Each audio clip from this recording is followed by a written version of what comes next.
현대인의 불행은 쾌락 추구를 위해 행복 추구를 포기했다는 사실에 있다고 말합니다. 근본적인 가정 윤리인 행복한 가족을 버리고 불행한 쾌락을 추구하고 있다는 겁니다. 자기 배연TV 제작을 위해 당신의 따뜻한 손길이 필요합니다. 구독과 좋아요, 알람 설정 부탁드립니다. 감사합니다. 예지 그로토프스키의 연기술. 폴란드의 연출가인 그로토프스키는 1933년생입니다. 근대 연극의 성각자들의 영향을 많이 받은 그로토프스키는 가난한 연극, 배우와 관객 중심의 연극, 자기의 재능과 자아를 제물로 희생하는 성스러운 배우로서의 태도를 요구했습니다. 배우의 기술과 재능이 윤리를 지녀야 한다고 믿었습니다. 그는 이상적인 연극이란 TV나 영화처럼 테크닉이 지배하는 것이 아니라 의상, 장치, 음악, 조명의 도움을 필요로 하지 않는 가난한 연극이라고 주장합니다.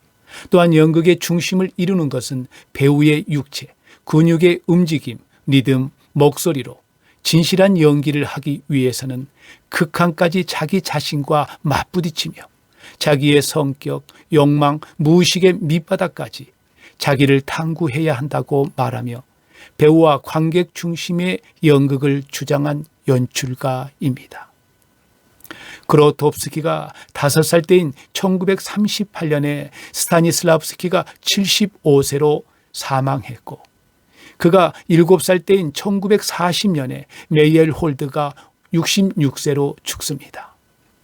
그로토프스키가 23살 때인 1956년에 브레이트가 58세로 죽습니다.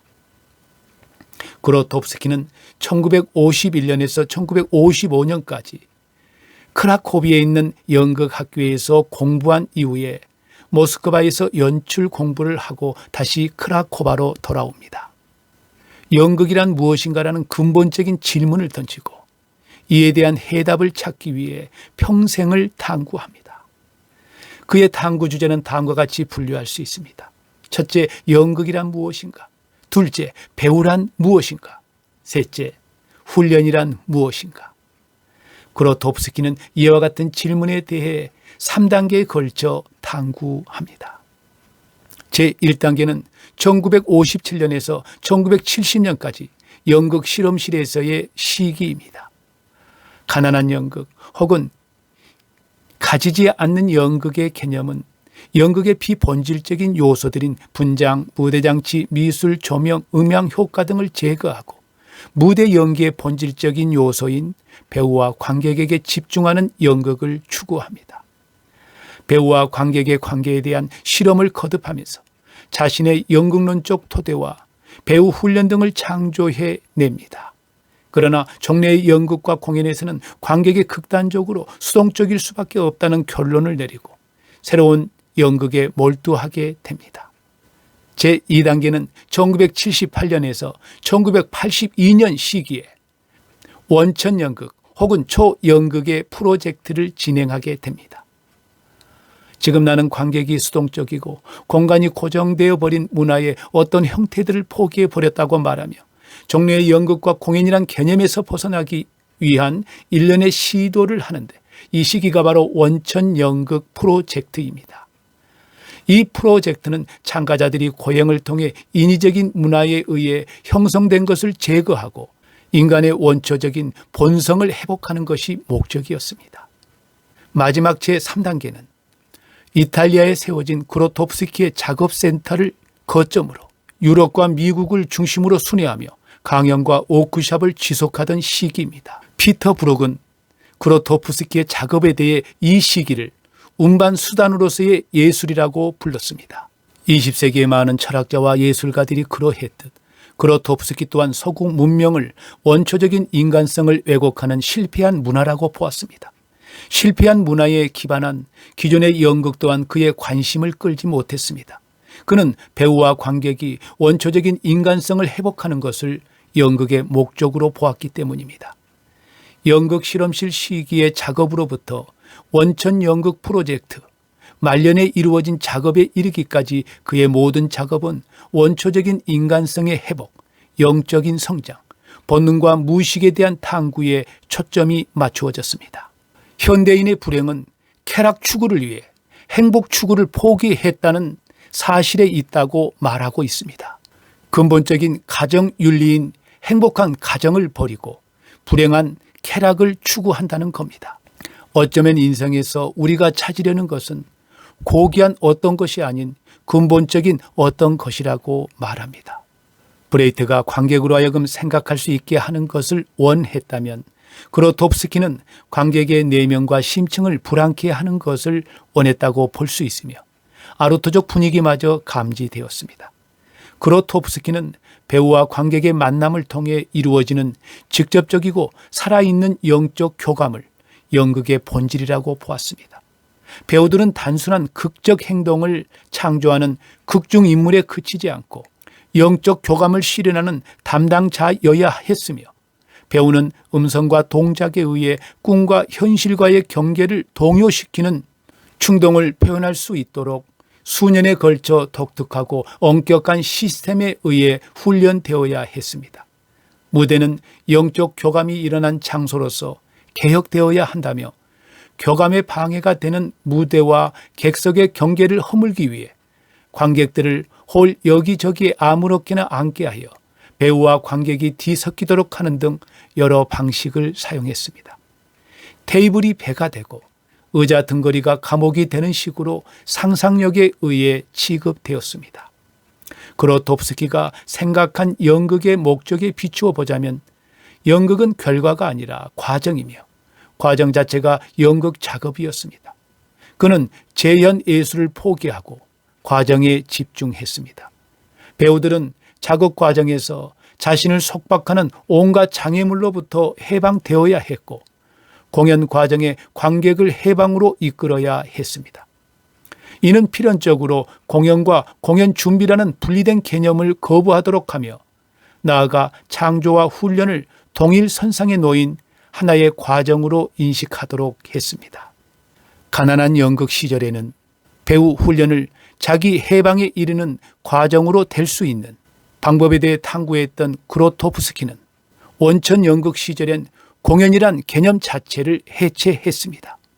운반 수단으로서의 예술 시절에 접어들자 훈련과 공연의 경계마저 무너뜨립니다. 이러한 해체 작업의 근저에는 연극의 과정으로 인식하는 그의 사고가 자리 잡고 있었기 때문입니다.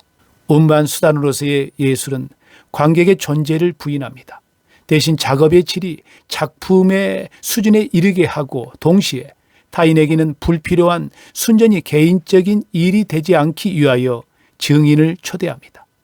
증인으로서 처음에는 개인적으로 초대된 예술가나 전문가였고 나중에는 젊은 연극 극단들이 초대됐습니다. 그들은 일반 관객이 아니라 전문 예술가나 연극인들입니다.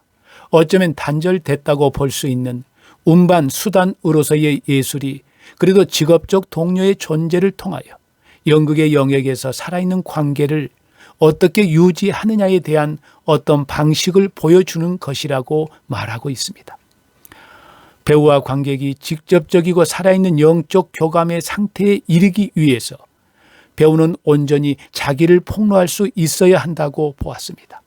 그러므로 배우의 훈련이란 공연에서 효과적으로 사용할 수 있는 기량이나 수단의 축적을 목적으로 하는 것이 아니어야 하며 오히려 자기 폭로를 막고 배우를 가두는 온갖 장애들을 제거하는 데 있었습니다. 그로토프스키는 배우가 훈련을 통해 성장하는 과정은 지극히 개인적인 탐구의 과정이므로 보편적인 배우 제조법은 존재하지 않는다고 보았습니다.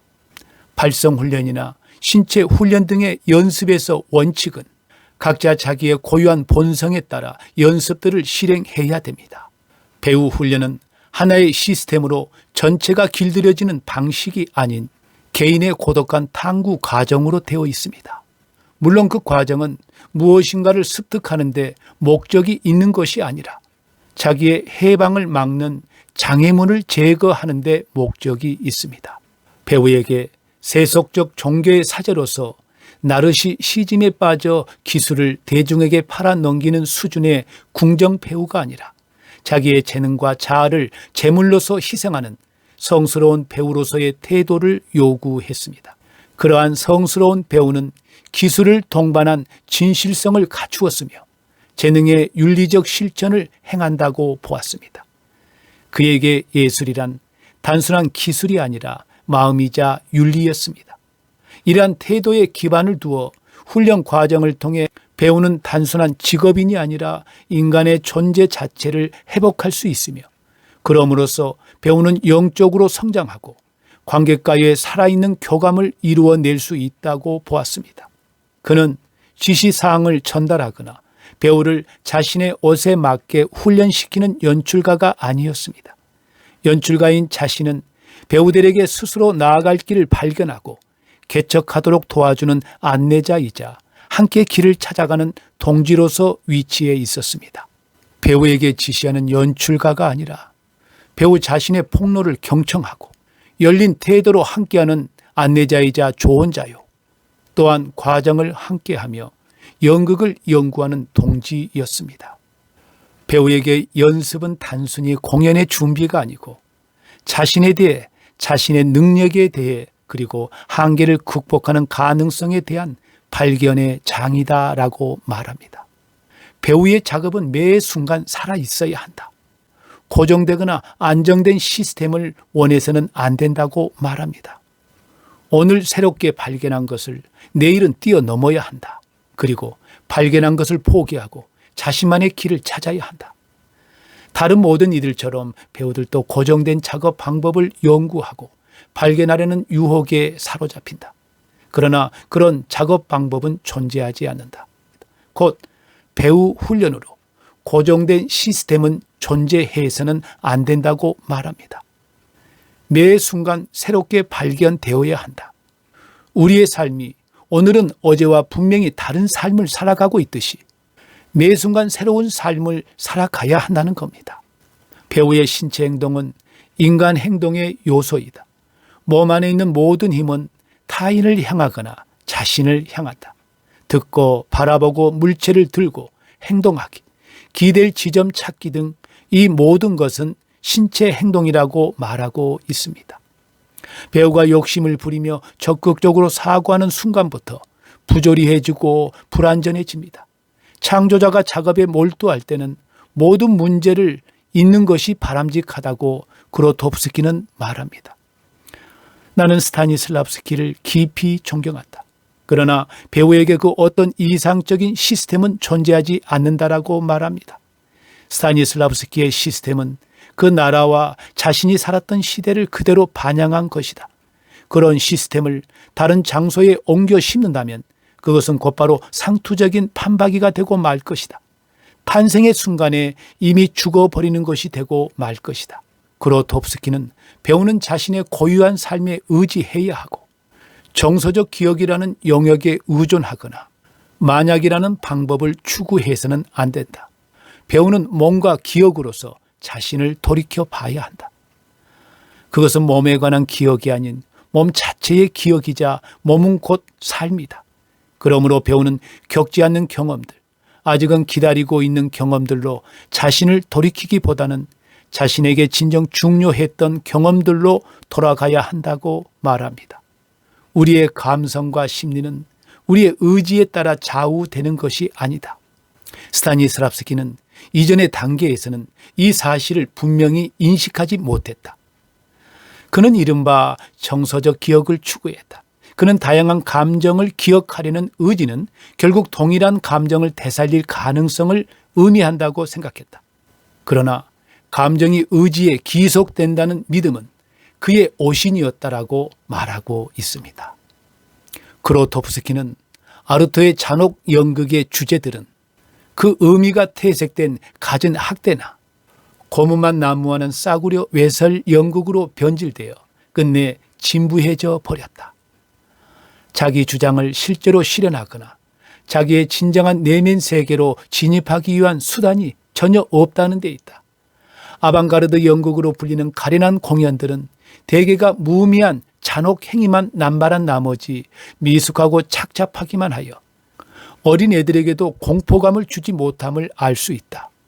그런 공연을 보면서 우리는 기량 부족, 인습, 안이함, 피상적 외침밖에 확인하지 못한다.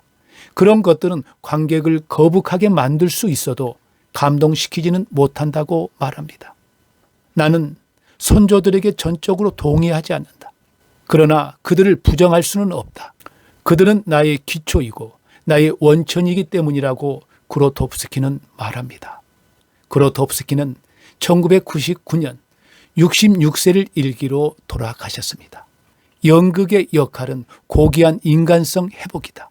배우와 관객의 직접적이고 살아있는 영적 교감이 연극의 본질이다. 연극의 핵심은 배우이고 배우가 자유롭게 성취할 수 있도록 도와주는 것이 연출가로서의 모토이다. 자기의 재능과 자아를 제물로서 희생하는 성스러운 배우.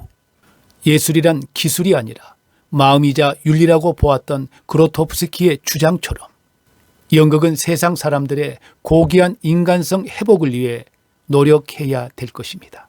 감사합니다.